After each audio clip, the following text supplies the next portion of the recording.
નમસ્કાર મિત્રો. આજકાલ સોશિયલ મીડિયા પર તમે એ જ જોઈ રહ્યા છો કે આ ના ખાવું જોઈએ, આ ખાવું જોઈએ, આ ના ખાવું જોઈએ, આ ખાવું જોઈએ. સોશિયલ મીડિયા પર નો ડાઉટ ઘણા બધા અલગ અલગ સિચ્યુએશન પ્રમાણે જણાવતા હોય છે. મારું આજનું કહેવાનું એવું છે કે પહેલું મિથ જે છે કે પહેલું આપણે એક્ઝામ્પલ લઈએ કે લોકો અત્યારે પિંક સોલ્ટ તરફ વળી રહ્યા છે.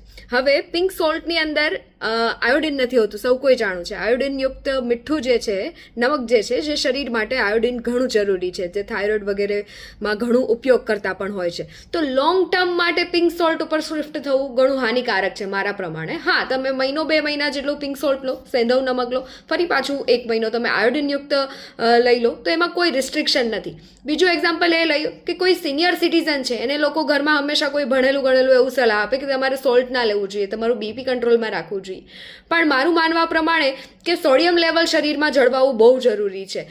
નો સોલ્ટ ડાયટ ના હોવું જોઈએ. લો સોલ્ટ ડાયટ ઠીક છે કે તમે નમકનું પ્રમાણ થોડું ઘટાડી દો છો, એ ઓકે છે, પણ નો સોલ્ટ ડાયટ ના હોવું જોઈએ. જો સોડિયમ ઘટી જાય તો કન્ફ્યુઝન સાથે ડિસિઝન લેવામાં તકલીફ, શરીરમાં વીકનેસ, બેચેની વગેરે જોવા મળતું હોય છે.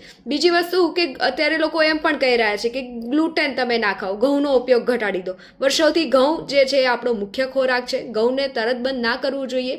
એમાં ગ્લુટેનની અંદર ફાઇબર વગેરે, વિટામિન બી વગેરે પણ હોય છે, તો એ સારું જ છે, પણ તમે એને માત્રામાં જાળવો. સાથે તમે સલાડ અને સબ્જી લો છો તો તમને કોઈ નુકસાન પણ નથી કરતું હતું. આવા જ મિથ આપણે આગળ ચર્ચા કરતા રહીશું.